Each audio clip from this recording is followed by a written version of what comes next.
আসসালামু আলাইকুম শিক্ষার্থী বন্ধুরা, আজকে আমরা আলোচনা করব আলোর প্রতিসরণ এসএসসি ফিজিক্স চ্যাপ্টার 9 পার্ট 3 আলোচনা করব। আর আমাদের আজকের আলোচনার বিষয় হচ্ছে কি লেন্সের প্রকারভেদ, বক্রতার কেন্দ্র, প্রধান অক্ষ, আলোক কেন্দ্র, প্রধান ফোকাস দূরত্ব, ফোকাস স্থল, বিভিন্ন ধরনের লেন্স আঁকবো এবং রশ্মি এবং অপটিক্যাল ফাইবার নিয়ে আমরা আলোচনা করব। ওকে, প্রথমে আমরা শুরু করি লেন্স। যেমন এটা দেখতেছেন, এটা কিন্তু একটা লেন্স, ঠিক আছে। লেন্স আর দর্পণের মধ্যে কিন্তু পার্থক্য আছে। লেন্সের মধ্যে কিন্তু আলোর প্রতিসরণ হয়, আলো এদিক দিয়ে ঢুকবে, এদিক দিয়ে বাইরে হবে, ঠিক আছে। লেন্সের মধ্যে আলোর প্রতিসরণ হয়, কিন্তু দর্পণের মধ্যে হয় আলোর প্রতিফলন। হ্যাঁ, কিছু কিছু ক্ষেত্রে লেন্সের মধ্যে আলোর প্রতিফলন হয়। এটা আমি পার্ট 2-তে আমি আলোচনা করছি যে কখন আমাদের লেন্সের মধ্যে আলো প্রতিফলন হয়। আর যে প্রতিফলনটা সেটা কিন্তু পূর্ণ অভ্যন্তরীণ প্রতিফলন, যেটা আমরা অপটিক্যাল ফাইবারে ব্যবহার করে থাকি। ওকে, এখন আমরা আলোচনা করি যে লেন্সটা কি। লেন্সটা বুঝে আগে আমরা এখানে একটা চিত্র অঙ্কন করি। যেমন এখানে একটা বৃত্ত, ওকে, এইখানে একটা বৃত্ত অঙ্কন করলাম, ভালো করে খেয়াল করেন। এখানে বৃত্তের একটা কেন্দ্র আছে, এখানে বৃত্তের একটা কেন্দ্র আছে। এটা ধরলাম চিত্র এক। আমি লেন্সটা বোঝার জন্য, সংখ্যাটা বোঝার জন্য চিত্র অঙ্কন করতেছি। ওকে, অনুরূপভাবে এখানে আর একটা বৃত্ত, এখানে আর একটা বৃত্ত অঙ্কন করলাম, এটা চিত্র 2। ওকে, এখন দেখেন যে দুইটা গোলীয় পৃষ্ঠ, এখানে একটা গোলীয় পৃষ্ঠ, এখানে একটা গোলক, এখানে একটা গোলক, ঠিক আছে। বৃত্ত অর্থাৎ গোলক আর কি। দুইটি গোলীয় পৃষ্ঠ দ্বারা আবদ্ধ হয়েছে কোন জায়গাটা? এই জায়গাটা, ঠিক আছে। আর এখানে এখন তো আবদ্ধ হয় নাই, তো আমরা যদি এটাকে এইভাবে যুক্ত করে দিই, তাহলে আবদ্ধ হয়েছে কোন জায়গাটা? এই অংশটা যুক্ত হয়েছে, ঠিক আছে।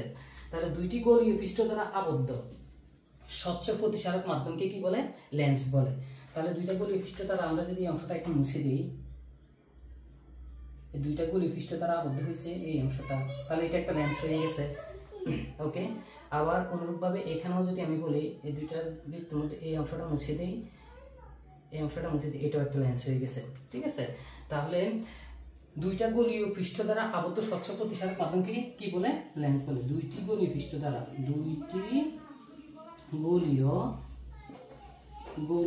পৃষ্ঠ দ্বারা পৃষ্ঠ দ্বারা আবদ্ধ স্বচ্ছ প্রতিসারক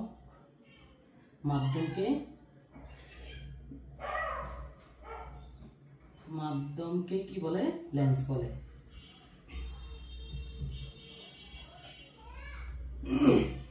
আমি আবার বলছি যে দুইটি গোলীয় পৃষ্ঠ দ্বারা আবদ্ধ, আমি প্রথমে চিত্র দেখাচ্ছি যে দুইটা গোলীয় পৃষ্ঠ দ্বারা আবদ্ধ স্বচ্ছ প্রতিসারক মাধ্যমকে কি বলে? লেন্স বলে। যে প্রথম বৃত্তটা অঙ্কন করছে, গোলকটা অঙ্কন করছে, এটা একটা কেন্দ্র ছিল, দ্বিতীয় গোলকের এখানে একটা কেন্দ্র ছিল। তাহলে এই গোলকের কেন্দ্রটাকে ধরলাম C1, এটাকে ধরলাম C2, দুইটাকে আমরা যোগ করে দিলাম। ওকে, এখানে একটা অবিলম্ব অঙ্কন করলাম। এটা হচ্ছে গিয়ে উত্তল লেন্স।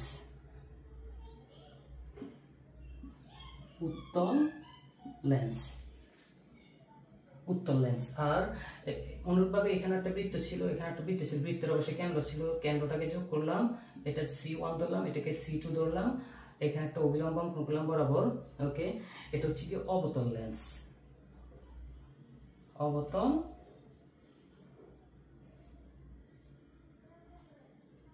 আশা করি বুঝতে পারছেন। আমি আবার সংখ্যাটা বলে দিচ্ছি যে দুটি গোলীয় পৃষ্ঠ দ্বারা আবদ্ধ স্বচ্ছ প্রতিসারক মাধ্যমকে লেন্স বলে। আমি আবার দেখাচ্ছি, দুইটা গোলীয় পৃষ্ঠ, এই একটা গোলক, এই একটা গোলক, এই দুইটা গোলক, এই গোলকের একটা কেন্দ্র, এই গোলকের একটা কেন্দ্র। ওকে, এটাকে যোগ করলাম, দুইটা গোলীয় পৃষ্ঠ দ্বারা আবদ্ধ কোন জায়গাটা হয়েছে? এটা দ্বারা এটুকু হয়েছে, এটা দ্বারা হয়েছে এটুকু। তাহলে দুইটা গোলীয় পৃষ্ঠ দ্বারা আবদ্ধ স্বচ্ছ প্রতিসারক মাধ্যমকে কি বলে? লেন্স বলে। এখানে আশা করি ব্যাপারটা বুঝতে পারছেন। অনুরূপভাবে ওইটার ক্ষেত্রে। ওকে, এখন এখানে তো আমি লেন্স বললাম, তো লেন্সের ক্ষেত্রে যে লেন্সের প্রকারভেদ, লেন্স দুই প্রকার। আমাদের আলোর প্রতিফলন কিন্তু দুই প্রকার, সেটা আমরা বলছিলাম। সেরকম ভাবে কিন্তু লেন্সও দুই প্রকার। একটা হচ্ছে কি লেন্সের প্রকারভেদের ক্ষেত্রে লেন্স দুই প্রকার, একটা হচ্ছে কি উত্তল লেন্স, একটা হচ্ছে কি অবতল লেন্স। দুই প্রকার, এক হচ্ছে কি উত্তল লেন্স,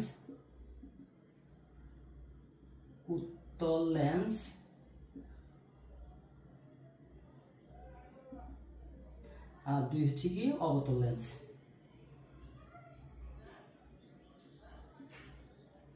উত্তল লেন্স এবং অবতল লেন্স, এটা হচ্ছে কি উত্তল লেন্স, এটা হচ্ছে কি অবতল লেন্স। ওকে, উত্তল লেন্সটা কাকে বলে? এই যে 1 নম্বরে বললাম এখানে উত্তল লেন্স, তাহলে উত্তল লেন্সটা কি? উত্তল লেন্সের সংজ্ঞাটা হচ্ছে কি যে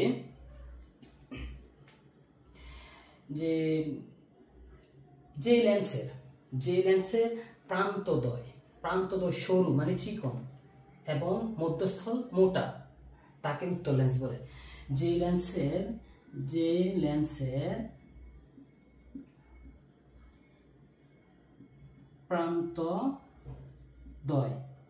প্রান্তদ্বয় কি সরু বা চিকন, সরু এবং মধ্যস্থল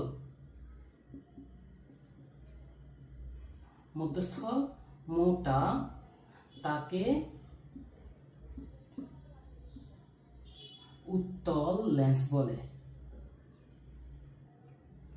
উত্তল লেন্স বলে, আশা করি বুঝতে পারছেন। আর অবতল লেন্সের ক্ষেত্রে কি হবে? অবতল লেন্স কাকে বলে?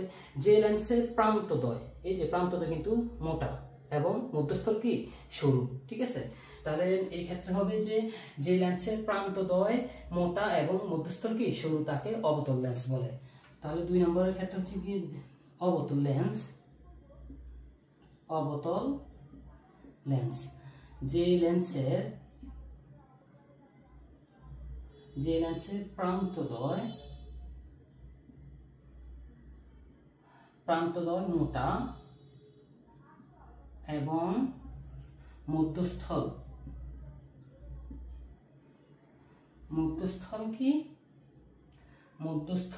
সরু তাকে অবতল লেন্স বলে। অবতল লেন্স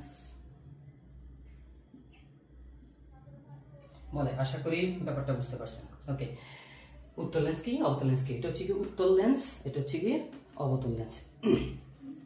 এখন আমরা আলোচনা করবো যে প্রধান অক্ষ। ওকে, প্রধান অক্ষ বুঝার আগে আমরা প্রথমে যে কোনো একটা লেন্স অঙ্কন করি। লেন্স অঙ্কন করে আমি লেন্স অনুসারে চিত্রগুলো ব্যাখ্যা করব। লেন্স অনুসারে কি আমরা চিত্রগুলো ব্যাখ্যা করব। ওকে, তাহলে আমরা এখানে প্রথমে একটা উত্তল লেন্স অঙ্কন করি। উত্তল লেন্স দিয়ে আমি বোঝাচ্ছি। ওকে, এটাকে এই বক্রতার কেন্দ্র C1, এটা একটা বক্রতার কেন্দ্র, এখানে বক্রতার কেন্দ্র C2, ঠিক আছে? এখানে অবিলম্ব অঙ্কন করলাম। এইখানে যে একটা বিন্দু আসলো এটা হচ্ছে আলোক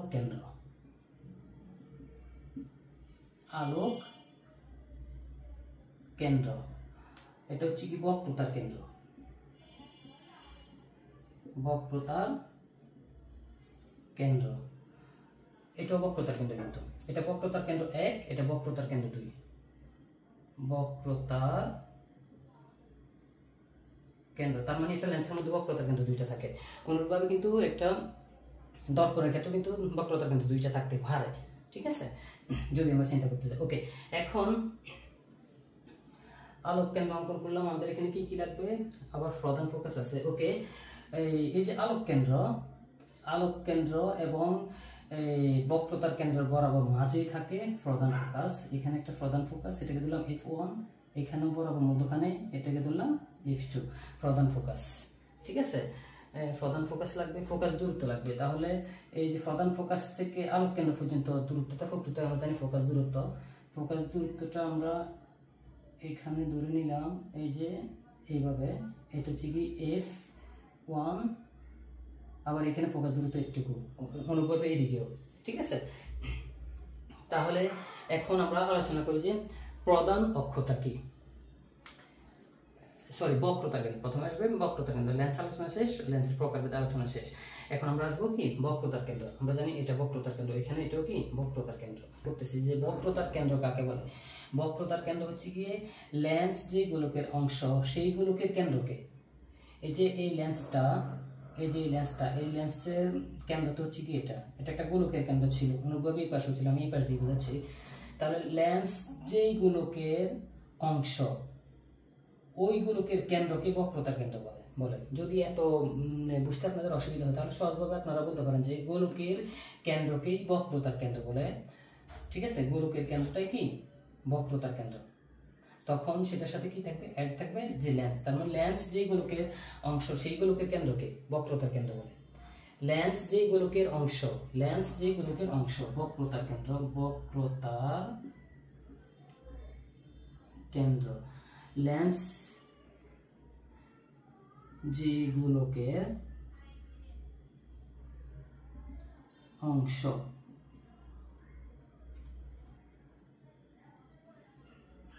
সেই গোলকের কেন্দ্রকে বক্রতার কেন্দ্র বলে, বক্রতার কেন্দ্র বলে। আশা করি বুঝতে পারছেন যে লেন্স যে গোলকের অংশ সেই গোলকের কেন্দ্রকে কি বলে, বক্রতার কেন্দ্র বলে। ওকে, এখন আমরা আলোচনা করবো যে প্রধান অক্ষটা কি। প্রধান অক্ষটা হচ্ছে গিয়ে যে দুইটি বক্রতার কেন্দ্রকে যোগ করলে যে রেখা পাওয়া যায়, বক্রতার কেন্দ্র দুইটিকে যোগ করলে যে রেখা পাওয়া যায় তার মানে তাকে কি বলে, প্রধান অক্ষ বলে। তাহলে যে বক্রতার কেন্দ্র, এখানে বক্রতার কেন্দ্র ছিল আমাদের এই যে লেন্সের মধ্যে, এখানে একটা বক্রতার কেন্দ্র ছিল, এখানে একটা বক্রতার কেন্দ্র ছিল, ঠিক আছে, C2 আর এটা হচ্ছে কি C1। এই দুটি বক্রতার কেন্দ্রকে যোগ করলে যে রেখা পাওয়া যায় তাকে কি বলে, প্রধান অক্ষ বলে। তার মানে এটা হচ্ছে কি প্রধান অক্ষ। ঠিক আছে, আশা করি বুঝতে পারছেন যে প্রধান অক্ষ, প্রধান অক্ষ। তাহলে দুটি বক্রতার কেন্দ্র, বক্রতার কেন্দ্র যোগ করলে যে রেখা পাওয়া যায়, যে রেখা পাওয়া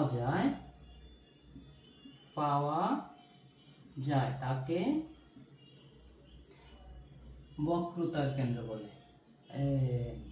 প্রধান অক্ষ বলে। তাকে কি বলে, তাকে প্রধান অক্ষ বলে, প্রধান অক্ষ বলে। আশা করি বুঝতে পারছেন। ওকে, এখন আমরা দেখব যে আলোক কেন্দ্রটা কি, যে আলোক কেন্দ্র। ওকে, এখন আলোক কেন্দ্রটা কি। আলোক কেন্দ্র বুঝার জন্য এখানে আমরা আরেকটা চিত্র অঙ্কন করি।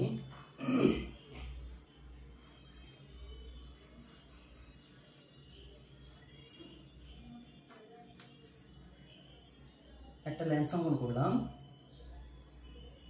C2 C1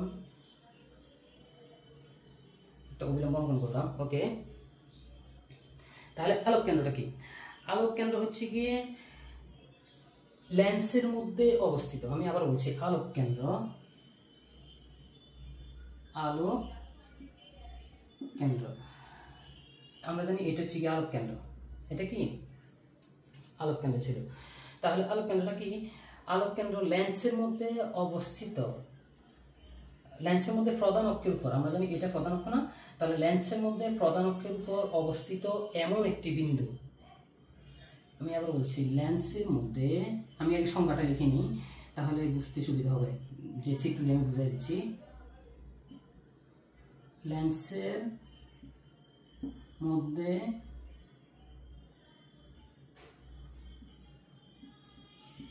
প্রধান অক্ষের উপর অবস্থিত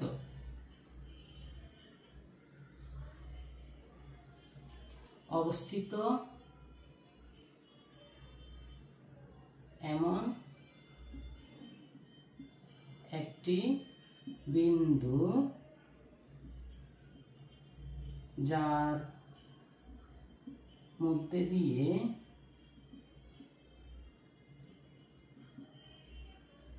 আলোক রশ্মি অতিক্রম করলে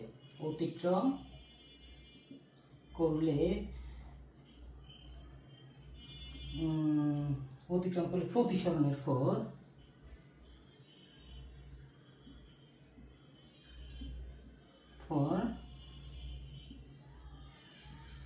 লেন্সের অপর পৃষ্ঠ দিয়ে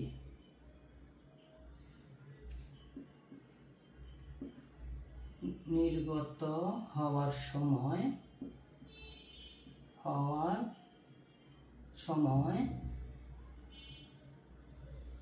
আপতিত রশ্মির সমান্তরাল নির্গত হয়। আমি আগে এখন বুঝাই দিচ্ছি যে আলোক কেন্দ্র হচ্ছে কি লেন্সের মধ্যে যে এটা হচ্ছে কি লেন্সের মধ্যে প্রধান অক্ষের উপর অবস্থিত এমন একটা বিন্দু যার মধ্যে দিয়ে আলোক রশ্মি, এই যে একটা আলোক রশ্মি ধরলাম এখানে পড়লো, এখন কিন্তু আলোক কেন্দ্রের মধ্যে আসে নাই। ওকে, আমাদের এখানে যে আলোক কেন্দ্রের মধ্যে দিয়ে আলোক রশ্মিটা পড়লো, এই যে এখানে আসলো প্রতিসরণ হয়েছে, তাহলে দেখেন যার মধ্যে দিয়ে আলোক রশ্মি অতিক্রম করলে, এটার মধ্যে দিয়ে অতিক্রম করছে, প্রতিসরণের পর এই যে প্রতিসরণ হয়েছে, এখানে আসলো, এদিকে প্রতিসরণ হয়েছে, প্রতিসরণের পর লেন্সের অপর পৃষ্ঠ দিয়ে, এই যে লেন্সের অপর পৃষ্ঠ এটা, ঠিক আছে, লেন্সের অপর পৃষ্ঠ দিয়ে নির্গত হওয়ার সময়, তাহলে এখন নির্গত হবে, এই অপর পৃষ্ঠ দিয়ে নির্গত হবে, বের হবে আর কি।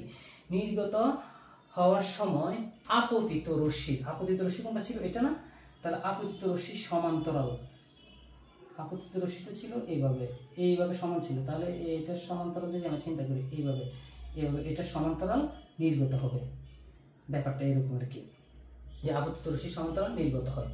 ঠিক আছে, আমি আবার চিত্রটা এখানে দেখাই দিচ্ছি সুন্দর করে, যে এটা যদি হয়, ওকে, ধরলাম এইভাবে আপতিত রশ্মিটা হয়েছে, তাহলে আলোটা এইভাবে আসলো, আপতিত রশ্মিটা এইভাবে না, তাহলে নির্গত হওয়ার সময়টা এইভাবে, এটা সমান্তরাল এইভাবে প্রতিসরিত হবে।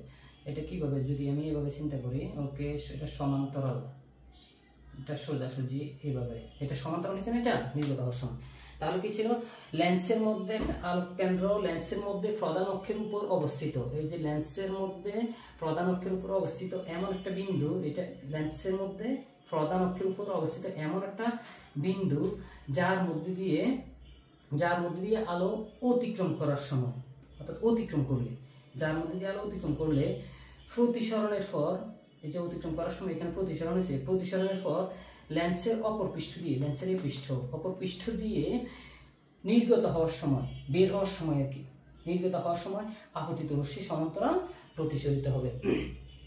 আশা করি আপনারা ব্যাপারটা বুঝতে পারছেন যে আলোক কেন্দ্র কাকে বলে। এবার আমরা আলোচনা করব যে প্রধান ফোকাস। ঠিক আছে, প্রধান ফোকাস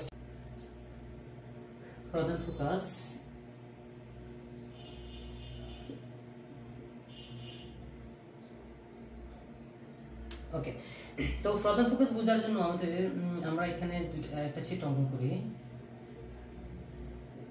একটা উত্তর লেন্স অঙ্কন করলাম। আমার চিত্রগুলা হাত দিয়ে অঙ্কন করতেছে, একটু খারাপ হচ্ছে, আপনারা আশা করি বুঝে নেবেন।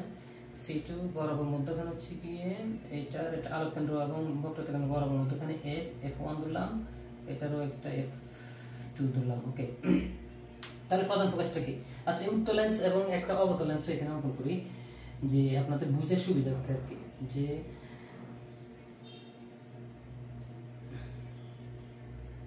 C2 C1 F1 F2। ওকে, তাহলে প্রধান ফোকাসটা কি? যে প্রধান অক্ষে সমান্তরাল আলোক রশ্মি লেন্সে আপতিত হলে যে বিন্দু দিয়ে প্রতিসরিত হবে, এখানে একটু বাঁকা হয়ে গেছে, বুঝে নেবেন, যে বিন্দু দিয়ে প্রতিসরিত হবে তাকে কি বলে? প্রধান ফোকাস বলে। ঠিক আছে, অথবা এটা তো উত্তলের ক্ষেত্রে সংখ্যাটা এইভাবে দাঁড়াচ্ছে, উত্তল লেন্সের ক্ষেত্রে, কিন্তু অবতল লেন্সের ক্ষেত্রে ব্যাপারটা কিভাবে দাঁড়াচ্ছে? যে প্রধান অক্ষে সমান্তরাল আলোক রশ্মি লেন্সে আপতিত হলে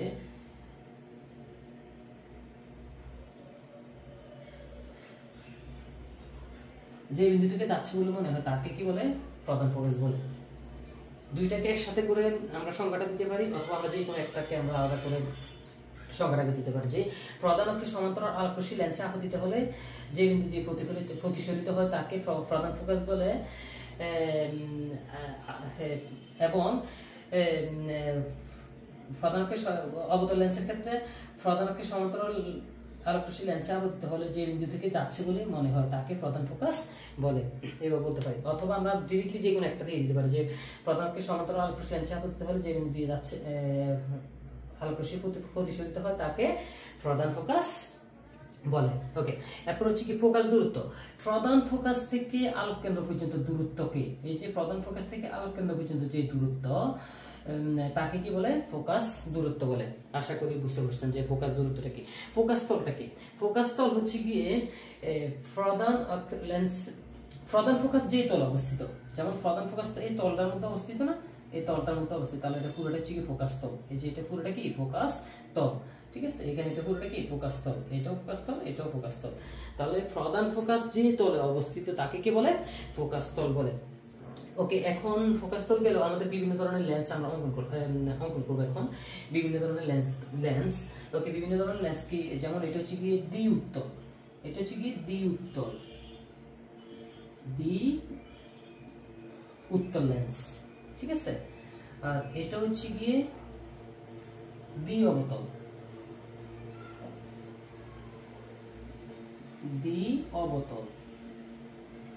ঠিক আছে? ওকে, এটা হচ্ছে কি উত্তল অবতল, এটা হচ্ছে কি উত্তল অবতল, উত্তল অবতল। আর এটা হচ্ছে কি অবতল উত্তল, এটা হচ্ছে কি অবতল উত্তল। আর সমতল উত্তল, এটা হচ্ছে কি সমতল উত্তল। আর এটা হচ্ছে কি সমতল অবতল, সমতল অবতল লেন্স। এখানে কয়েকটা লেন্স আমি আঁকলাম, ঠিক আছে? আশা করি আপনারা ব্যাপারটা বুঝতে পারছেন। ওকে, এরপর আমরা আলোচনা করব যে মরিচিকা অপটিক্যাল ফাইবার। না, মরিচিকা অপটিক্যাল ফাইবার আপনারা বইয়ের মধ্যে দেখে নেবেন যে এটা দুটো একবারে ইজি। আশা করি আপনারা বইয়ের মধ্যে দেখে নেবেন। ওকে, আর যদি কোনো প্রকার সমস্যা থেকে থাকে আপনারা প্রশ্ন করতে পারেন, কমেন্টসের মধ্যে প্রশ্ন করতে পারেন। আর আমার ক্লাসগুলো অবশ্যই ফলো করবেন, আগের ক্লাসগুলো দেখে নেবেন, দেখে এই ক্লাসগুলো দেখবেন, তাহলে আপনাদের জন্য বুঝতে চ্যাপ্টারগুলো কি বুঝতে সুবিধা হবে। এবং পরবর্তী ক্লাসে আমরা এই চ্যাপ্টারের যে লেন্স আঁকার নিয়মগুলো আলোচনা করব। পরবর্তী পার্ট 4 এর আমরা লেন্স আঁকার নিয়মগুলো শর্তগুলো আলোচনা করব। দেন পরবর্তী ক্লাসে আমরা আলোচনা করব এই চ্যাপ্টারের যে ম্যাথসগুলো আছে ওই ম্যাথসগুলো নিয়ে আমরা কি আলোচনা করব। ওকে শিক্ষার্থী বন্ধুরা, ভালো থাকো, আসসালামু আলাইকুম।